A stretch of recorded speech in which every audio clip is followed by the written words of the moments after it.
जय मां चंडी के 7वां अध्याय। ऋषि बोले, तब आज्ञा पाते ही चंड मुंड आदि दैत्य आयुधों से सुसज्जित होकर चतुरंगी सेना के साथ चल पड़े। वहां पहुंचकर उन्होंने देखा कि हिमालय की ऊंची स्वर्ण की चोटी पर सिंह पर देवी बैठी हुई है और मंद मंद हंस रही है। इस प्रकार उन्हें देखकर पकड़ने की चेष्टा करने लगा।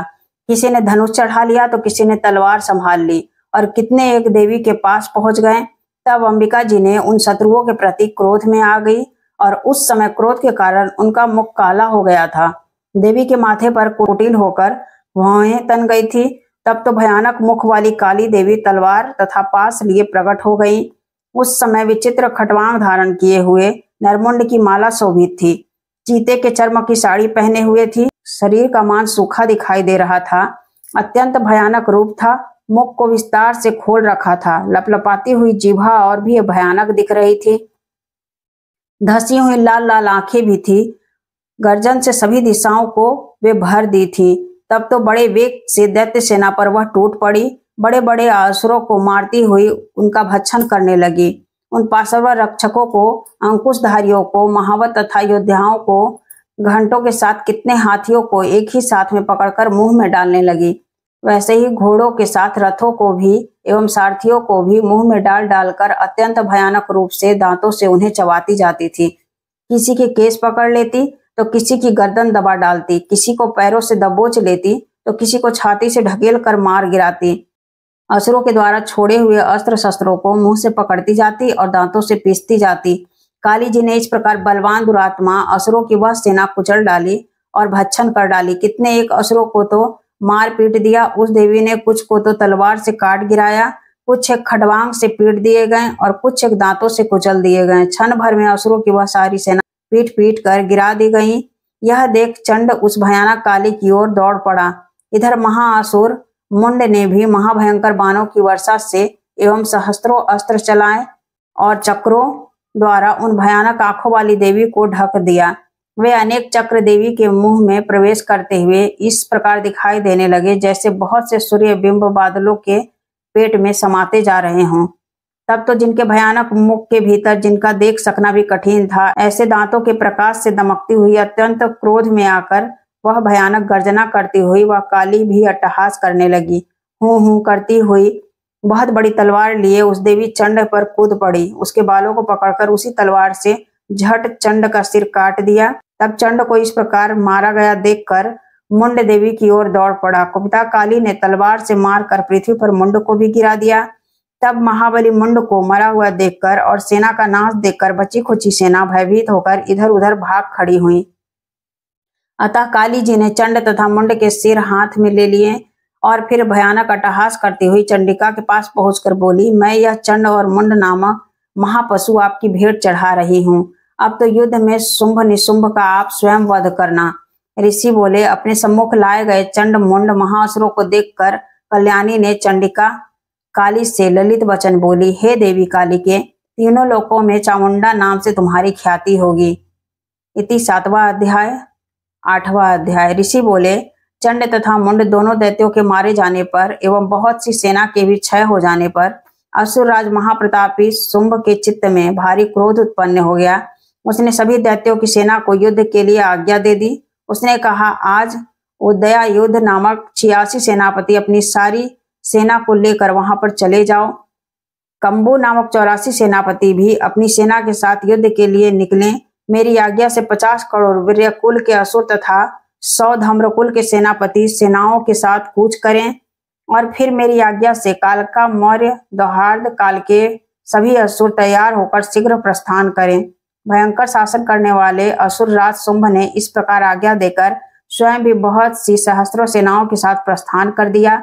जब चंडिका ने देखा कि अब इस ओर भयानक सेना साथ लेकर निशुंभ आ रहा है, तब तो उन्होंने अपने धनुष के टंकार करके पृथ्वी पर आकर के मध्य का भाग को गुंजायमान कर दिया।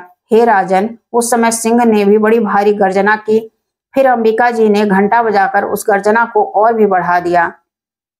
उस शब्द को सुनकर दैत्य सेना ने चारों ओर से आकर देवी सिंह और काली को क्रोध के साथ घेर लिया। इसी अवसर के मध्य में हे राजन, दैत्यों के लिए तथा देवताओं की वृद्धि के लिए अत्यंत बल एवं पराक्रम से प्रसन्न होकर ब्रह्मा, विष्णु, शिव, कार्तिक, स्वामी, इंद्र आदि देवों की शक्तियां उन्हीं के शरीर से निकलकर उन्हीं के रूपों में चंडिका के पास आ गई।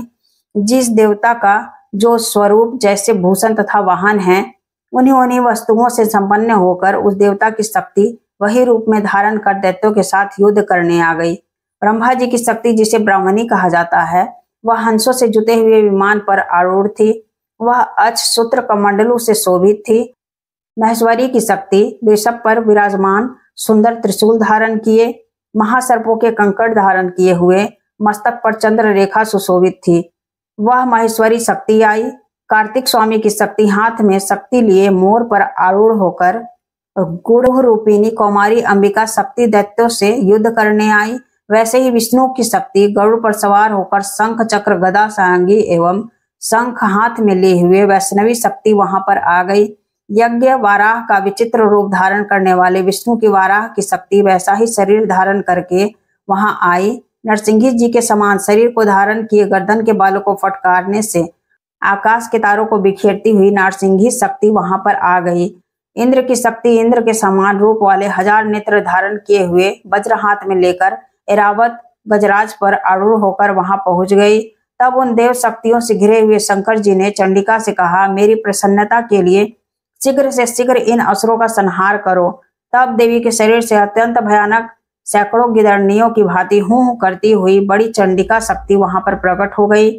तब उस अपराजित देवी ने धुएं जैसी जटा वाले शिव से कहा, भगवान, आप दूत बनकर शुंभ निशुंभ के पास जाएं। वहां जाकर उन महाअभिमानी शुंभ निशुंभ दानवों को तथा युद्ध में आए हुए दूसरे दानवों को भी कहें कि हे दानव, यदि तुम लोग जीना चाहते हो तो त्रिलोक का राज्य इंद्र प्राप्त करे, सभी देवता यज्ञ भाग पाएं और तुम लोग पाताल में चले जाओ। यदि तुम्हें कुछ बल का अभिमान हो और युद्ध की अभिलाषा हो तो यहाँ पर आ जाएं। तुम्हारे मान से यह मेरी गिदड़नियां तृप्त हो जाएंगी। इस दूत रूप में स्वयं शिवा को ही देवी जी ने नियुक्त किया था। वह शिव शक्ति संहार में शिव दूती इस नाम से विख्यात हो गई। जबकि शिवा द्वारा कथित देवी जी के वचन उन महाअसुरों ने सुने तो बड़े क्रोध में आ गए और जहां कात्यायनी देवी स्थित थी उस ओर वे बढ़ने लगे।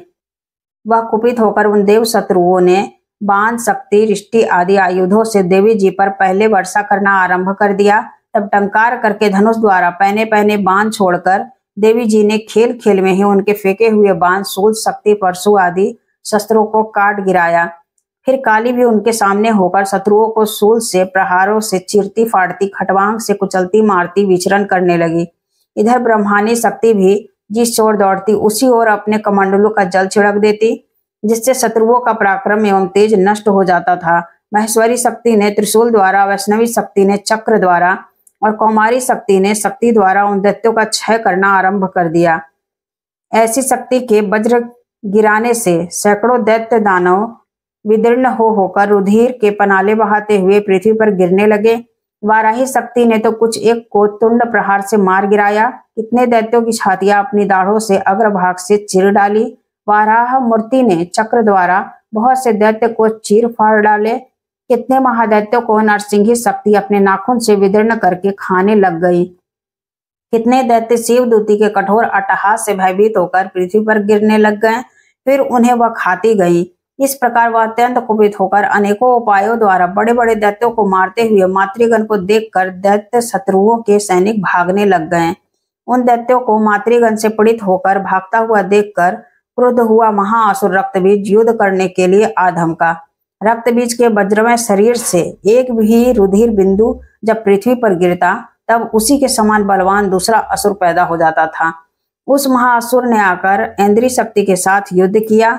तब ऐन्द्री शक्ति ने अपने वज्र के द्वारा रक्तबीज की ताड़ना की। वज्र के लगते ही उसके शरीर से बहुत सा रुधिर बहने लगा। रुधिर की एक एक बूंद से बहुत से असुर योद्धा वहां पे उत्पन्न हो गए, जिनका रूप और पराक्रम रक्तबीज के समान था। जितनी भी रक्त की बूंदें शरीर से गिरी, उनके उतने ही उसके सदृश बलवीर पराक्रमी असुर उत्पन्न हो गए। वे रक्त से उत्पन्न हुए असुर भी अत्यंत भयानक अस्त्र शस्त्रों से सुसज्जित मातृगणों के साथ लड़ने लगे। फिर ऐन्द्री ने वज्र से उनका सिर छत विछत कर दिया। उससे रुधिर बह उठा। तब पुनः हजारों असुर उस रुधिर से पैदा हो गए। वैष्णवी शक्ति ने चक्र द्वारा उन्हें मारा। इंद्री ने गदा द्वारा असुरराज की ताड़ना की। वैष्णवी ने चक्र से छत विछत होने पर उनके शरीर से ज्यों ही रुधिर का स्त्राव हुआ, उससे हजारों उसी के समान महाअसुर पैदा हो गए, जिससे संपूर्ण जगत भर गया। उन्हें कौमारी ने शक्ति से मारा, वाराही ने तलवार से, महेश्वरी ने महाअसुर रक्तबीज को त्रिशूल से हनन किया। उस दैत्य ने भी गदा द्वारा सभी मातृगणों को पृथक पृथक मारा। उस समय रक्तबीज बड़े क्रोध में समाविष्ट था। शक्ति शूल आदि आयुधों से कई बार विक्षत होने पर उसके शरीर से रक्त प्रवाह के पृथ्वी पर गिरते ही सैकड़ों असुर उत्पन्न हो चुके थे। दैत्यों के रुधिर से उत्पन्न उन असुरों से सारा जगत व्याप्त हो गया। तब तो देवता अत्यंत भयभीत हो उठे। देवताओं को डरा हुआ एवं उदास देखकर तब शीघ्र ही चंडिका ने काली से कहा, हे चामुंडे, अपना मुख तुम और भी विस्तार से फैला लो। मेरे अस्त्र की मार से गिरते हुए रुधिर बिंदु तथा बिंदुओं से उत्पन्न महादैत्यों को अपने वेगवान मुख द्वारा खाती जाओ। युद्ध भूमि में रुधिरोत्पन्न इन महादैत्यों का भक्षण करती हुई घूमती रहो। इस प्रकार कहकर चंडिका ने रक्तबीज पर त्रिशूल से प्रहार किया। फिर काली ने रक्तबीज का सारा रुधिर मुख में ग्रहण कर लिया। उस दैत्य ने भी चंडिका पर गदा चलाई, किंतु उस गदा घात द्वारा चंडिका को कुछ भी थोड़ा सा भी वेदना नहीं हुआ।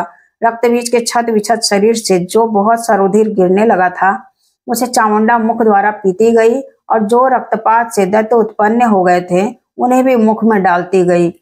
इस प्रकार चामुंडा सभी दैत्यों को खा डाली और रक्तबीज का भी रुधिर को पी डाली। तब देवी ने शूल, वज्र, तलवार, रिष्टि आदि आयुधों से हीन उस महाअसुर रक्तबीज को मार दिया और शस्त्र समूहों से आहत होकर वह पृथ्वी पर गिर पड़ा। रुधिर तो उनका पहले ही उन्होंने पी लिया था। उसकी मृत्यु पर देवता परम प्रसन्न हुए। मातृगण उनके रुधिर पान के मद में उन्मत्त होकर नृत्य करने लगे। इति 8वां अध्याय। जय मां चंडी के।